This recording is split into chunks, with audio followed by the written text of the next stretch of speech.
Bhagavate Vasudevaya. Om Namo Bhagavate Vasudevaya. Om Namo Bhagavate Vasudevaya.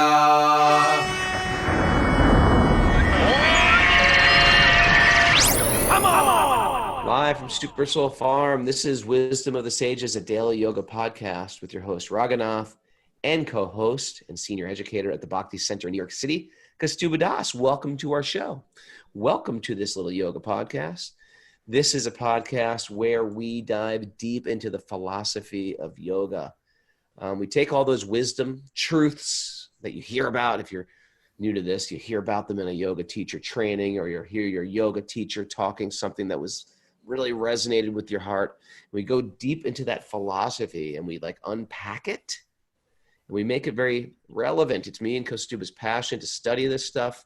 We've been doing it since we were just over teenagers, and more than studying it, because we're not just into studying, we're into trying to apply this and make it applicable and relevant to today's world. So that's where we are with this. This is a community supported podcast. If you'd like to join our little Patreon party here, you could dive deeper into this transcendental rabbit hole for a mere, what do we charge for Patreon to get in, Kaustubha? Anything for Patreon. Anything $1 up. $1. Okay, well, we highly recommend 25 Swedish kroners, which is an equivalent of 6,000 lira or 40 walking liberty $half, issued by the United States Mint from 1916 to 1947. Yes. After you were trying to complete your collection or something like that. You got this nerdy side to you, Raghunath. Do you have a coin collection, a stamp collection? I do have a coin collection. I'm looking for silver certificates right now. Yesterday we found out about your dire need for a rock polisher.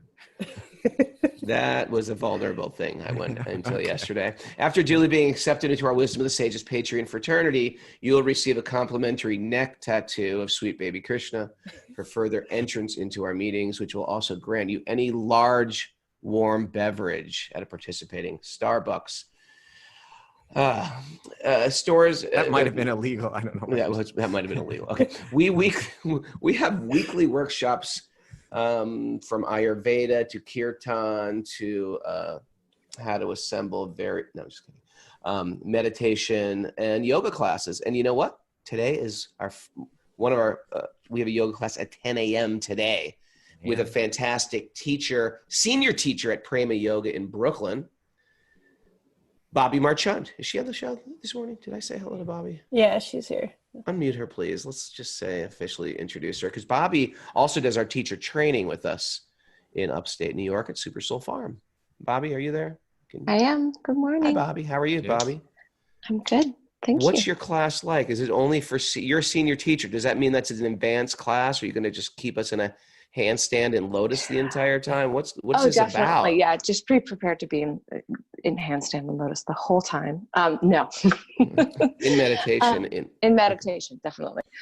No, I would say that it would be an all levels class today. And a kind of nice mix of movement, some really quiet, still shapes. Power yin, you might call this? No, I wouldn't call it power yin. Not power yin. Okay. Not power yin.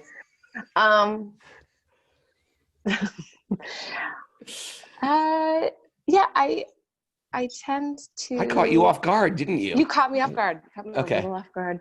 Actually, she has no idea what she's doing. She's going to figure it out at 9:45. It's like at 5 a.m. Raghunath. No, I tend to do things like some little out of the box movement, but then movement. Out of the box. Wait a second. Well, we are mixed with happy some to traditional shapes. So traditional shapes out of the box movement. Okay. Yeah, sorry. Prepare for anything. How's that? Be prepared for anything. You prepared for anything. It's like a wild card. Well, I'm excited to do the teacher training with you again this year I'm up here. honored to do the teacher training with you. We all love Thank you. She's incredibly beloved, and she's got a sweet little baby. I do, who's sleeping soundly right now. Oh, yeah. Don't wake her. Don't wake her. Okay, that's 10 But o'clock I'm looking forward today. to it. Thank you very much. We're for looking having for me. you. Thank you. We're looking for you. We're looking forward for you. Thanks. And then tomorrow, and we're gonna where can we post that schedule? Tomorrow at 6 p.m. and Thursday Parmananda's teaching at 10 a.m. So there's a lot of very like evolved yoga teachers. Next week I have a whole new schedule of teachers, and then Friday Divya Alter from one of our favorite restaurants, if not one of the top 10 restaurants in New York City, according to Time Out magazine. Divya Alter from Divya's Kitchen, an Ayurvedic restaurant. Go figure that. Divya gave me a call yesterday. Did you? She became a Patreon member. Do you know that? I know. That's so cool. Thank you, Divya. Divya became a Patreon member. Come on, Divya. And she called me and she said, Kaustubha, I got a phone call from my guru. Her guru is like this. He's just like a really pure, he's like a scholar, like an academic scholar. Yeah. But of all deep Vaishnava things, Sanskrit scholar and, but kind of in a certain way, a grave character, someone I have deep respect for. She said, he's one of those grave professor type of characters. Yeah. And she said, my guru watched it. Yes, I was like, Oh, he listened to us in the Sages. He listened to her interview. Ooh, I hope I didn't say anything stupid. And he said, no, he really liked it. I was like, okay, good. He sees the good in things. Yeah, he overlooked all the nonsense. We should get him. He wrote a book on cow protection, right? He wrote he wrote a book on protecting the cow. He also wrote an incredible book. I bought this book. It was like really, because it's like there's one of these academic publications about like Archana, about deity worship. But it's a hard book to get, but it's fascinating, really incredible explanations of the science of deity worship. So he's learned on many subjects. He's also very learned on Bhagavatam itself. Let's see if he'll go on the show. He likes the show. Let's get him. Sooner or later, we should bring him on for sure. Or invite him to come on. Get him on. If you would grace us in that way. So that's Krishna Kshetra Swami. Krishna Kshetra Swami. That'd be great. All right, Prabhu. Anything? And thanks, Bobby and Mara. All good with you? All good. All right.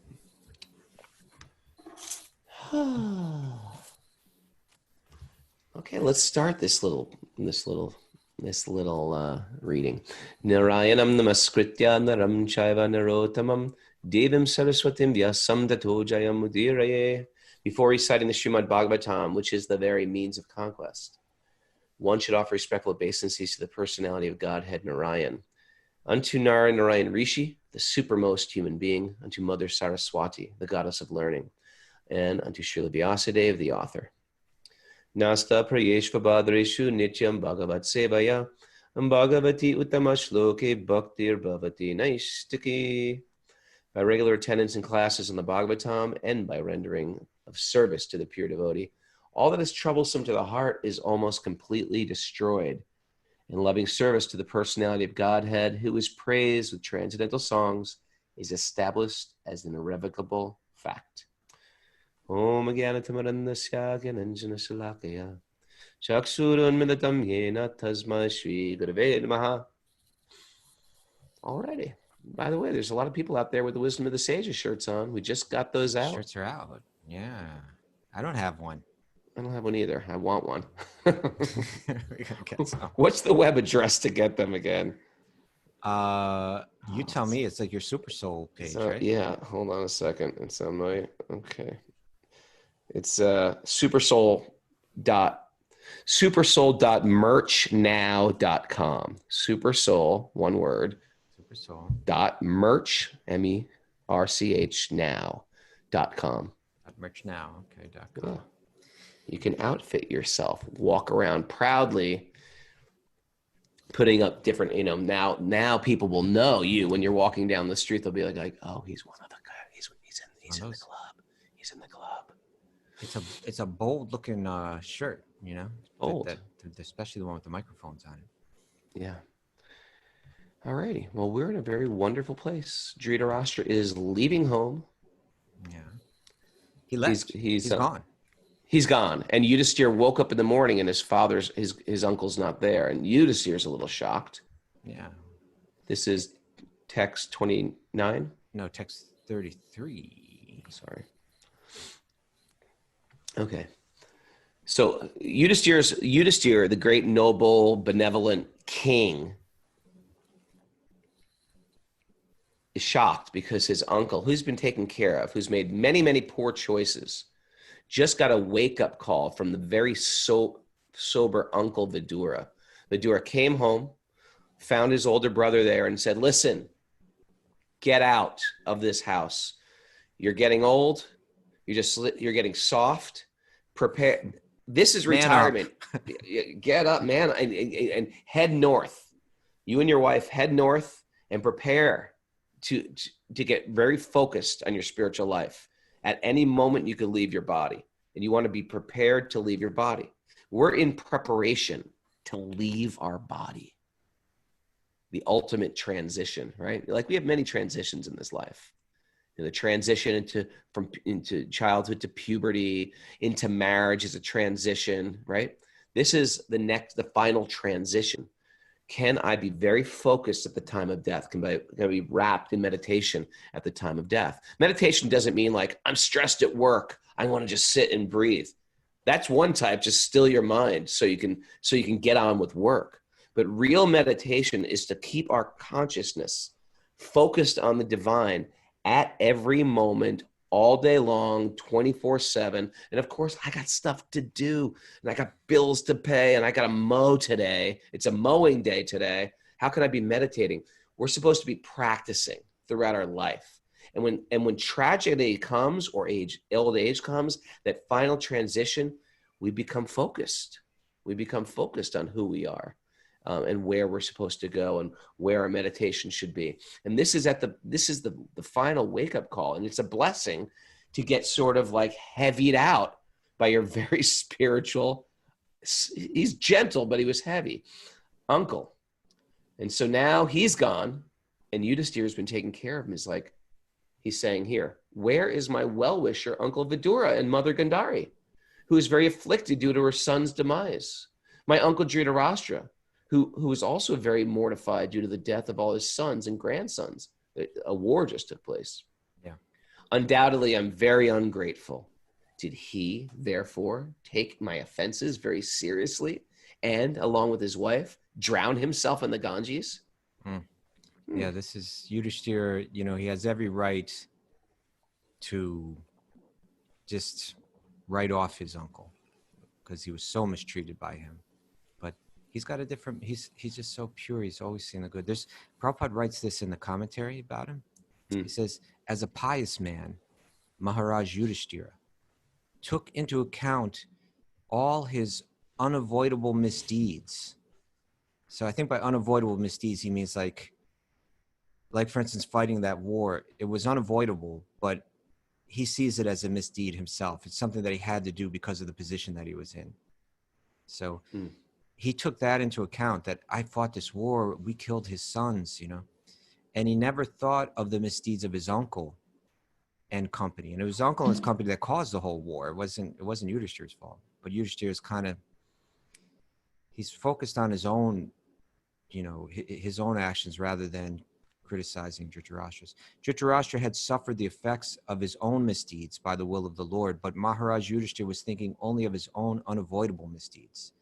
That is the nature of a good man and a devotee of the Lord. A devotee never finds fault with others, but tries to find his own and thus rectify them as far as possible. Little principle there, right? Yeah. Whew. When my father, I'm going to go back to the verse now, 34, text 34. When my father Pandu fell down and we were all small children, so his father died, these two uncles, Dhritarashtra and Vidura, gave us protection from all kinds of calamities. They were always our good well-wishers. Alas, where have they gone? In reality, they have gone to leave their bodies. They've gone to prepare for death. So, but they left them without any long goodbyes. Oh, I'm going to miss you. I love you. It was just like, cut. We're leaving. We're gone. They left in the middle of the night. Just to assist themselves in cutting that. Yeah. Despite everything Dhritarashtra said, I just reiterating that point, that Yudhisthira trained himself. Even when Bhima and Arjuna would find some fault, like, look at what they're doing to us. Yudhisthira had that kind, very deep spiritual vision that nothing is happening to me, it's happening for me. He had a deep gratitude, even though he didn't give the best protection, Dhritarashtra. He was saying that these uncles gave us shelter from all types of calamities. In fact, Dhritarashtra caused so many calamities, but he just saw a divine hand in everything. He never complained, right? He was never just like, oh, me again, this is so unfair. That unfairness, this world is unfair. That mantra, if you find that mantra flowing out of your mouth on a regular basis, you are signing a contract with misery. It's unfair. But the fact is, this quality of tolerance and accepting what I have is the Lord's mercy, it becomes very powerful, because what's happening is you're developing internal peace. The fact is, there are a certain amount of things you can change in this world, but the majority of things in this world you cannot change. And we're left to either change what we can and just learn to deal with everything that's out there. Now, if I just go into this world like I'm a controller, that control freak mentality, it becomes very, very problematic in this world. And the whole world becomes, I just bitch about this and complain about this and I'm angry about this and the way she's running this and he's doing this. And it becomes old and angry. And oftentimes we want fairness in this world, and it doesn't matter. And there's still problems. So in a spiritual life, there is an element, and you'll see this in cultures around the world, an element of tolerance and understanding, where we change what we can, and then we learn to go inside and deal with what we can't. Kaustubha? I like it. There's going to be some more on that coming up on that point. So let's read a few verses. Okay, text 35.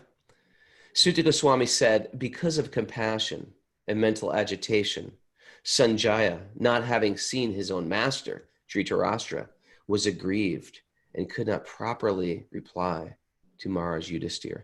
So Sanjaya is also devastated. Yeah. Sanjaya where's he famous from? Bhagavad Gita, right? First speaker in the Bhagavad Gita, right? Sanjaya said. Dhritarashtra said. But he's speaking to Sanjaya. He's one of the speakers. He's one of the speakers of the Bhagavad Gita. And he kind of wraps up the Bhagavad Gita. Yeah, right. He does the last verse of the Bhagavad Gita. Yeah. What's that verse, Mara? Do you know? Last verse of Bhagavad Gita? No, I don't know. You didn't learn that. You didn't learn that in private school, Mara? Not in private school. I can pull out my Gita now and tell you. Yeah, let me pull it out. That's a great verse. You know it, Raghunath? Is it slipping? Yatra sho vijayo budhir. No. Yogeshvara Krishna. Yatra Pandava Arjuna. Yatra Pandava Arjuna. Tatra shir vijayo budhir. Or Dhananjaya it is, right? Oh no, Dhanudara. Oh, that's the Dhanudara verse. Yeah. Wherever there's Krishna, the master of all mystics. Mara, read it please before I make Wherever there is Krishna, the master of all mystics, and wherever there is Arjuna, the supreme archer, there will also certainly be opulence, victory, extraordinary power, and morality. That is my opinion. So that's Sanjaya speaking. That's Sanjaya's opinion. Okay. Sanjaya was wise. Whenever you add Krishna into your life, there's always opulence. What are the other ones? Opulence, victory, supreme power. Supreme powder. Not just ordinary powder. We got the supreme extraordinary power, morality, victory, and opulence. And opulence. It's true. Sutta Goswami said, because of compassion and mental agitation. Okay, so 36. First, he slowly pacified his mind by intelligence, and wiping away his tears and thinking of the feet of his master Dhritarashtra, he began to reply to Maharaj Yudhisthira. Sanjaya said, my dear descendant of the Kuru dynasty, I have no information of the determination of your two uncles and Gandhari. O king, I have been cheated by those great souls. While Sanjaya was thus speaking, Sri Narada, the powerful devotee of the Lord, appeared on the scene carrying his tumbaru. It's a musical instrument. Maharaj Yudhisthira and his brothers received him properly by getting up from their seats and offering obeisances. Let me ask you a question, Kaustubha. When a great sage walks into the room, in the culture we were brought into the ashram, we all bow down. But I think the tradition is to stand up. You do both. You stand up first and then bow down? Yeah.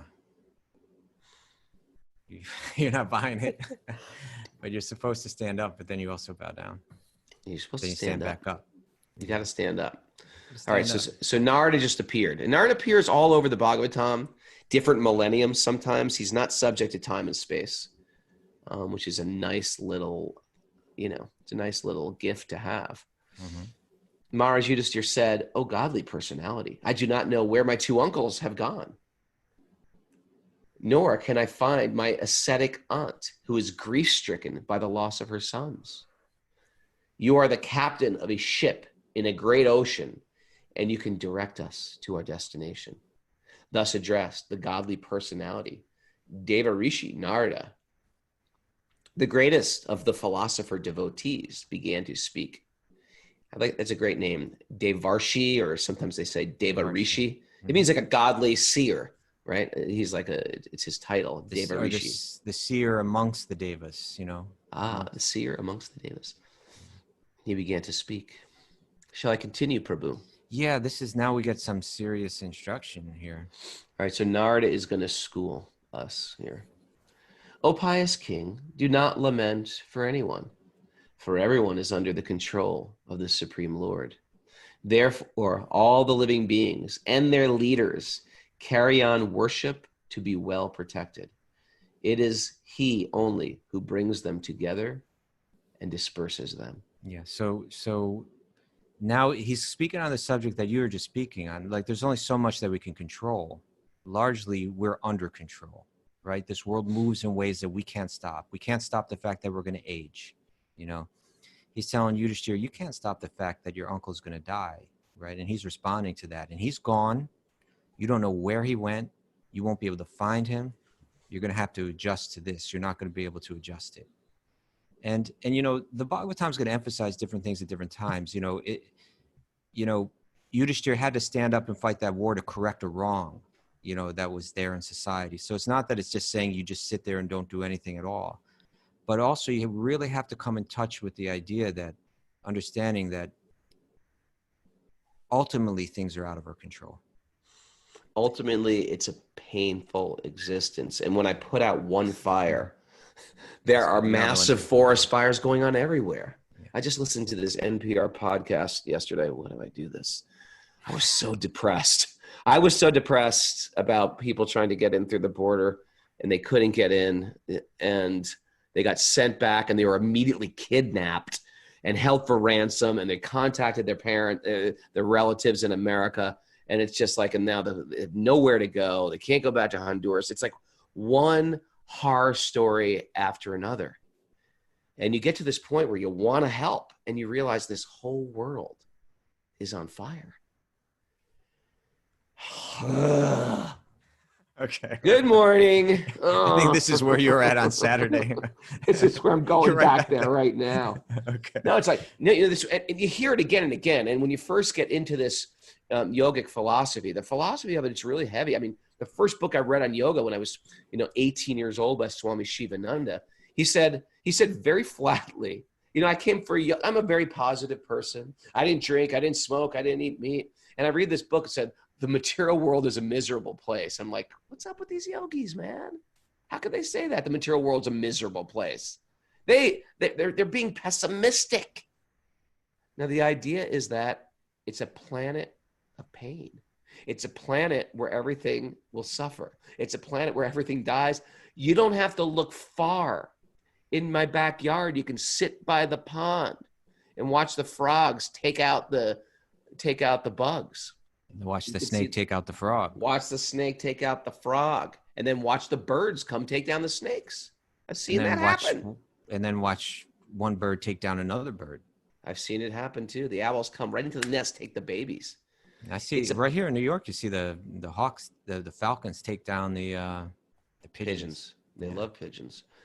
So it's a planet of pain. It's a planet where we're constantly hunted. And the more you zoom out, the more you realize, oh, I get what's going on here. We've created a safety bubble. Like, right? It's a little bubble. Sooner or later. It's a little Disneyland that we've created. And it's not the whole world. It's a little corner of the world where we have some elbow room. And sooner or later, that bubble pops. And the more you study the history of right? Yeah, right. Rome ends. Rome falls. And if we're lucky, it might not fall in our lifetime if it didn't already fall by some standards. But it might fall in our children's lifetime. And the history of the world is horrific.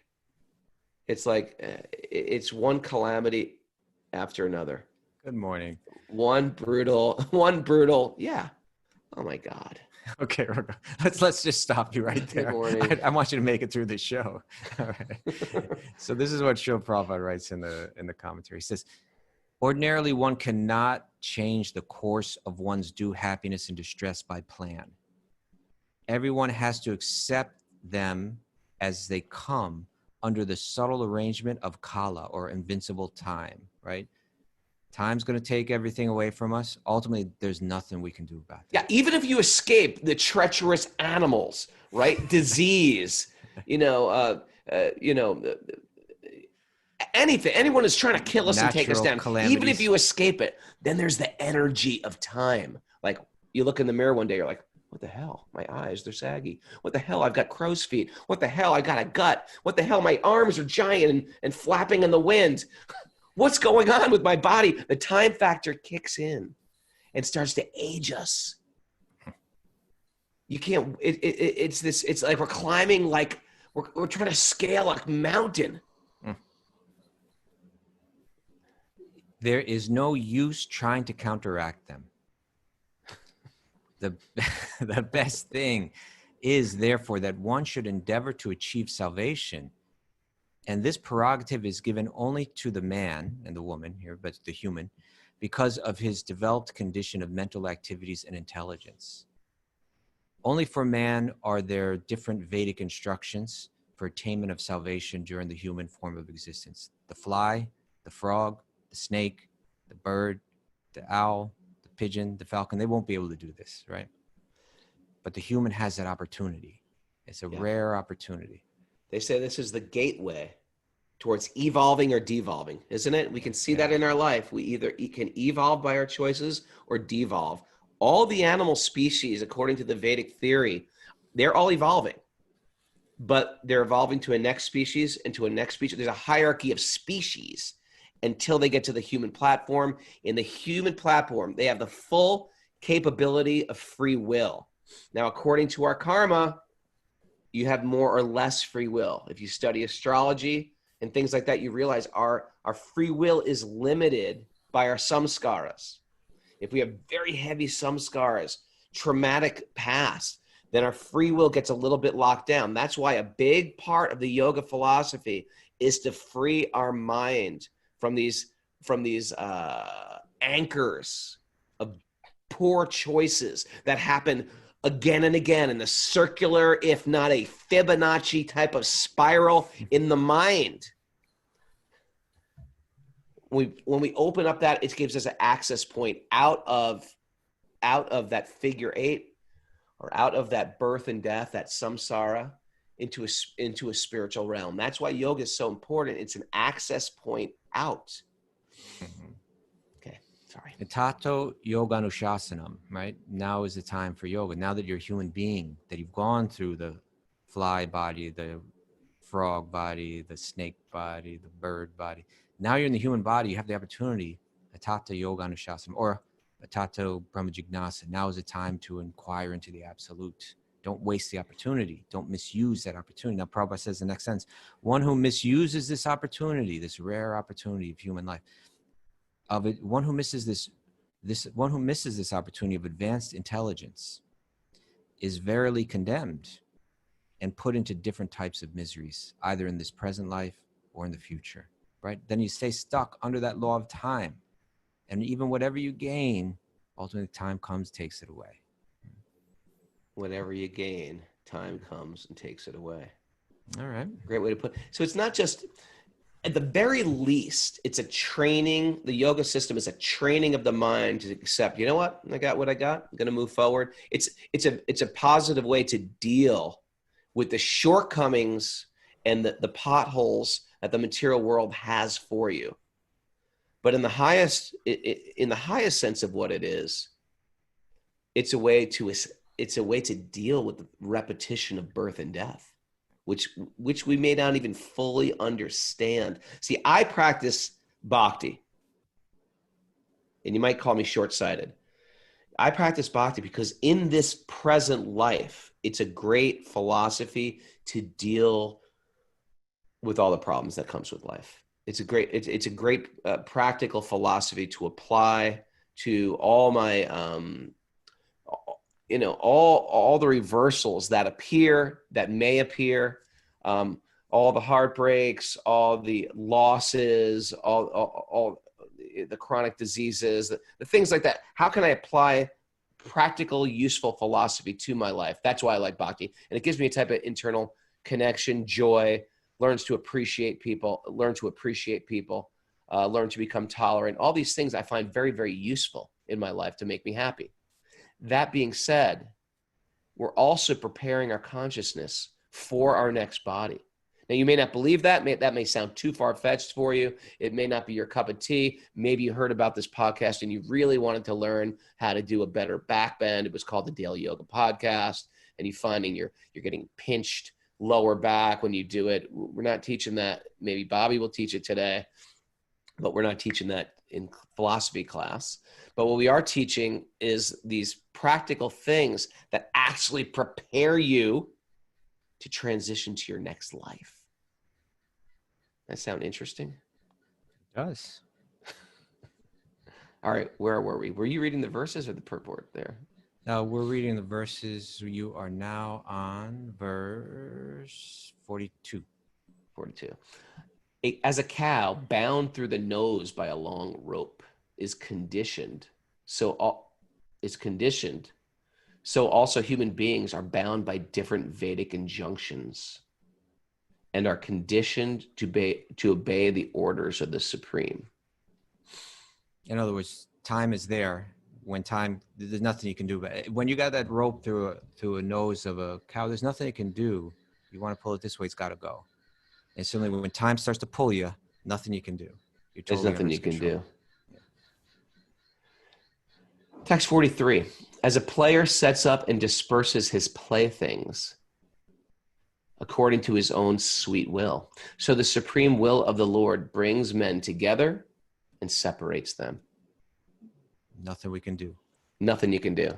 You ever some people have been married before, and it almost seems like, yeah, this is my spouse, this is my husband, this is my wife, these are my kids, and all of a sudden they divorce and they never see them again. Sometimes that happens. Sometimes you've had a boyfriend or a girlfriend that you see them every morning. I love you. How are you? Here's a cup of coffee, blah, blah, blah. Next thing you know, you split up and you never see them again. It's almost like a dream. And you look back now, what was so important then, it seems like a dream. You know what I'm talking about? I know what you're talking about. It seems like a dream. This is what happens in life. We come together, we think it's solid, we got something good here, and something happens. And it's devastating. The loss of a loved one. a heartbreak. It's almost like a chapter ends, it's sealed up. You move from a house, like a house that you lived in, you grew up in, then you moved, you never see that house again. The thing that you used to see every day is over. And this is the way time comes. The material world seems solid, and then it moves away. Just like yesterday, the analogy was a cloud. It appears real. You can't grab that cloud, right? It seems solid. Did you ever say that to your mom? Can I sit on a cloud? Can I just lay on a cloud? Is it soft? Don't remember saying that. You never said that? I didn't. Come on. It looks soft up there. Okay. Therefore, O king, in all circumstances, whether you consider the soul to be an eternal principle or the material body to be perishable, right? Or everything to exist in the impersonal absolute truth, meaning everything is God, ultimately, or everything to be inexplicable, combination of matter and spirit. Feelings of separation are due only to illusion, to illusory affection, and nothing more. So no matter what your philosophy is. Yeah. So he's saying if you believe, like the Vaishnavas believe, that we're spiritual beings, and the body's temporary, right? What's the other one? Or if you believe that everything is God, yes, okay. Or even if you believe it's just the whole world is just an illusion. Whatever you believe, your attachment is creating your suffering. And now he's highly praising the activities of Vidura, the two uncles and Gandhari who left home. Now he's going to lecture Yudhisthira. Yeah. Therefore, give up your anxiety due to ignorance of the self, Yudhisthira. You are now thinking of how they, who are helpless, poor creatures, will exist without you. That's a good one. Mara needs to hear this lesson. You know why? Because she runs a business, and every business owner is thinking, oh, if I go away, I'm always, Mara, come on, go on pilgrimage. She's like, no, my business will fall apart without me. It won't, Mara. It won't fall apart without you. It will go on. You're not the supreme controller. Things will happen. It's hard to believe that if I die today, the whole world's just going to, I bet no one's even going to wake up. There's going to be years and years and years of mourning. Nope. It'll go on without a hitch. They'll be like, oh, Raghunath, we loved him. Oh, Raghunath, I hated him. Whatever, Raghunath. And then back to work. Hey, did Raghunath die last week? Oh, did he? Oh, yeah. Oh, my. That's okay. Whatever. I like that guy. Right. Yeah. I like him. Didn't like him. Whatever it is. I'm not even saying you got to like me and remember me fondly. But whatever it is, it's over. And no one misses a beat. You know what I mean? Yeah. No one misses a beat. Good morning. It's a heavy class today. This is a freaking sad class. This next verse is very interesting. Read this one. 45. 46, right? Did you just read 45? Yeah, 46. No, I didn't read 45. Therefore, how will they exist without me, poor creatures? Okay. How they'll exist without you? Okay. 46. This gross material body, and I want to emphasize the word grotesque. This grotesque material body of yours, made up of 5 elements. Mara, what are those 5 elements? Quickly. Space, water, earth. No, please, from fire.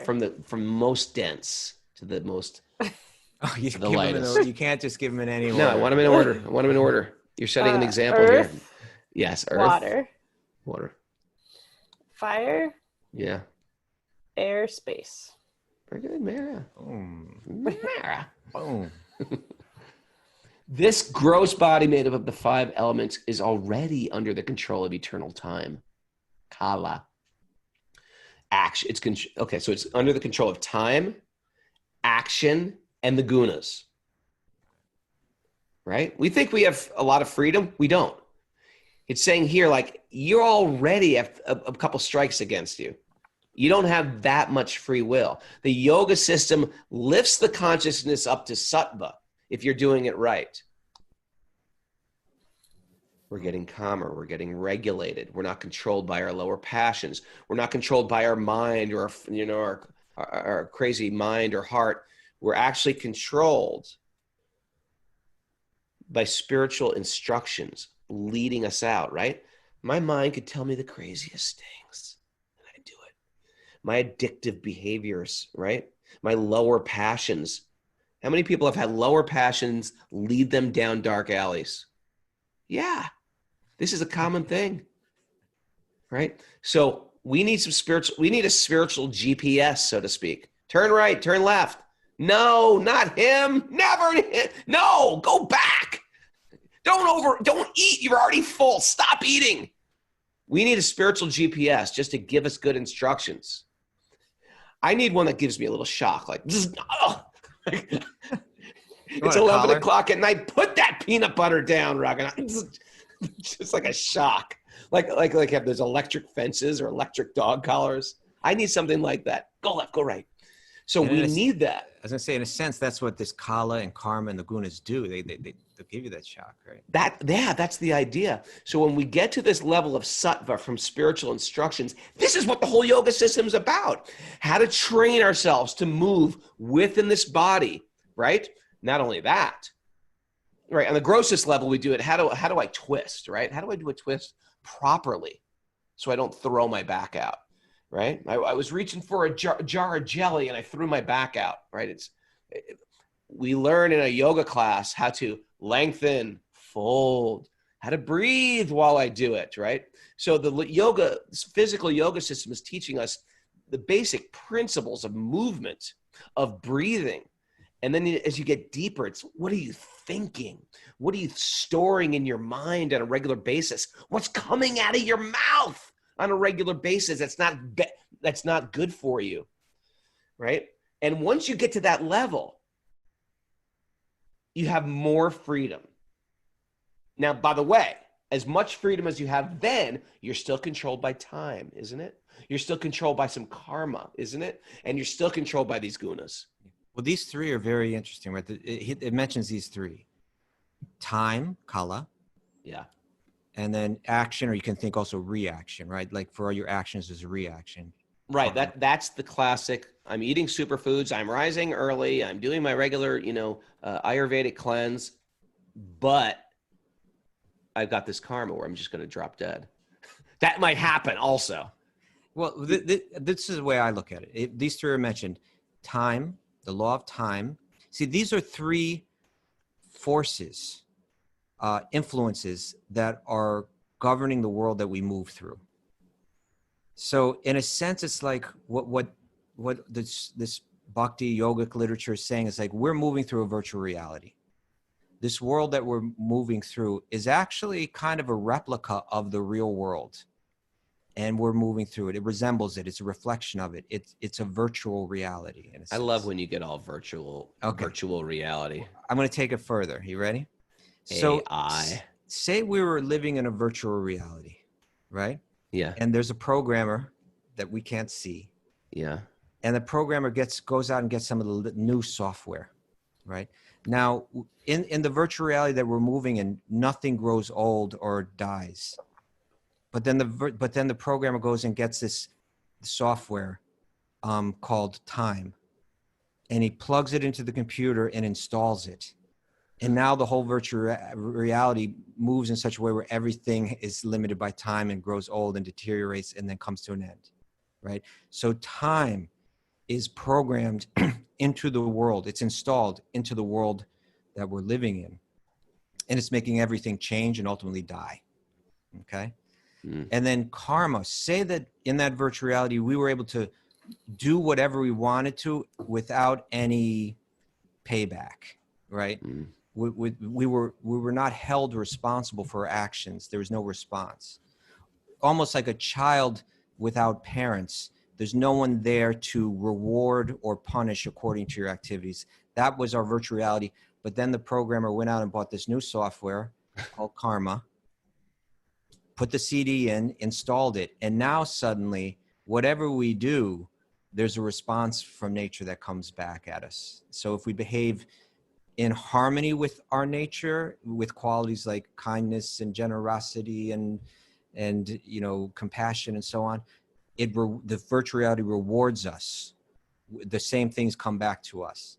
But if we act the opposite to that, cruel and miserly and et cetera, then that comes back to us. So now that's been plugged in into our virtual reality, and the world's responding in a particular way. And then the programmer went one step further and got this really far out software that and installed it. And what it did was it made the entire virtual reality work in such a way where every object radiates one of three different influences. It either the sattva influence, where it makes our mind more lucid and content, or the rajasic influence that makes our mind, it convinces us, starts to control us, convinces us, I don't have what I need to endeavor to get something that I don't have. That's called rajasic. Or tamasic,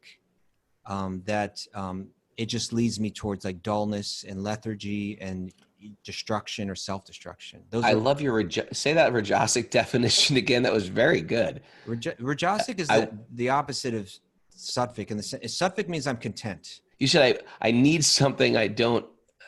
I want something I don't need. I want something I don't need, and I'm ready to work hard for it. Yeah, and I'll work my ass off for that. That's the I don't need it. It won't fulfill me, but I have to have it.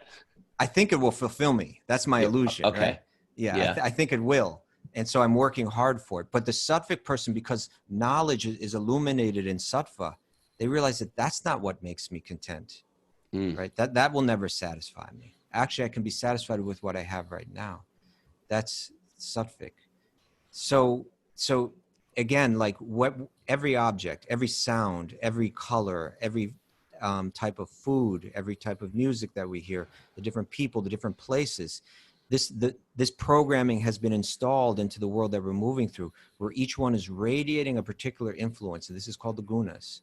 And so therefore the yogi, as I'm moving through the virtual reality, I have to realize time is here and there's nothing I can do about it. It's been programmed in. Let me take that into account and not become too attached to anything material. Yudhisthira, time's been programmed to this world. Your uncle just walked off. Didn't you know that was going to happen one day or another? Why are you lamenting, right? You knew that's going to come. That's time's plugged into this world. There's nothing we can do about that, And then karma, that I have to be careful that my actions will bring reactions. So I need to really set myself straight, correct myself, so that I move through this world embodying those good qualities that bring forward a good result, or ultimately learning how to transcend that. And there's a way to transcend that energy, which we could get into. And then, and there's also the gunas, that whoever I associate with, wherever I go, whatever I eat, whatever I listen to, whatever I consume through my senses is going to influence my mind either towards clarity or to this illusion that I need to get something that I don't have, or this illusion that actually becomes self-destructive. One of these three energies, sattva, rajas, or tamas. That's what we're moving through. So these three are identified right here for us in this one verse really clearly. This gross material body made with the five elements is already under the control of eternal time, kala, action, karma, and the modes of material nature, guna. How then can it, being already in the jaws of that serpent, protect others? Yudhisthira, you think you can control this world? You can't, Even if you kept your uncle here in this house for his last few days that he's got, that are ticking off right now, he's going to die. You can't protect him, right? So just, try to understand this. These forces are or you can't control the law of time. These forces are here. You learn to accept them and work with them and gain from them, use them to deepen your understanding, to deepen your detachment, to deepen your knowledge, and ultimately to use your time in the most beneficial ways, to cultivate what's eternal, my soul, and your consciousness of your soul and of God. It's a great verse. Well, your purport was great. I'm glad. My wife sent me a private message that said, "Let Kaustubha talk." I'm glad I let you talk. And the next verse is a super famous verse, actually. And it goes right. This one goes to right, which everything you were talking about earlier. Right? That's one we end up text 47. I'm jumping ahead in that Rajaguna. Those who are devoid of hands are prey for those who have hands. Right? Those who have no hands are prey for those who have hands. Like animal, like, you know, Like a cow can't bird, protect itself like a from- fox is going after a chicken. Well, the fox doesn't have hands. Well, he's got Pause. he's got little hooves. I don't know if you've noticed, but the foxes, they don't have hands. Well, I've seen one with a hand. Those who are devoid of hands are prey for those who have hands. Those who are devoid of legs are prey for the four-legged. The weak are the subsistence of the strong. And the general rule holds that one living being is food for another. Okay, good morning. Just like we have ducks. Well, we had ducks. You know what happens with ducks? Fox got them. Well, we've got a lot of birds. And you know what? When the fox comes, they all hide. But the ducks, this is where they get the word sitting duck. They just can't get away fast enough. And they're just like, you know, ever see a duck walk? It's so sad. They're just walking like this. Yeah, they can barely fly because their butts are big. And they're just, and they're sitting ducks. They're sitting ducks. Sitting ducks. And they're prey. Yeah, what's the Sanskrit? Mara, do you know this one? No. Oh, Jivo Jivasya, what is it? This is one pada padam but da. No. That's not this? No, that's Oh, danger at every step. Oh, Right? Jivasya Jivanam. That one living being is the food for another. Ultimately, it's the subsistence. One living of the being other. is. I mean, you get your life from the life of another. I mean, what is this world? Walk into my backyard. Okay. Walk into my backyard. It's like, oh, it's beautiful. Oh, look, birds. The birds are singing. Do you ever watch a bird eat? We have a bird planter, right? Yeah. The birds aren't like kicking back, just throwing seeds in their mouth. This is how a bird eats.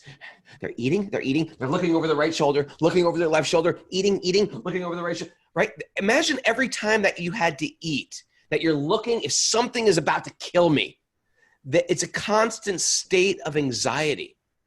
There's a constant, there's bird wars in the sky. There's the crow is coming to try to take the babies of other small birds. And the other smaller birds are chasing that crow away. It's a constant war we're in. We're in the war, in the pond it's happening, on land it's happening, in the air it's happening. There's a constant war. We're not escaping. One living being living off the other. This should be known as a world of anxiety. The Dark Show, episode number 146, the dark episode. But Srila Prabhupada, he takes this to share this one point in his commentary. He says, exploitation of the weaker living being by the stronger is the natural law of existence.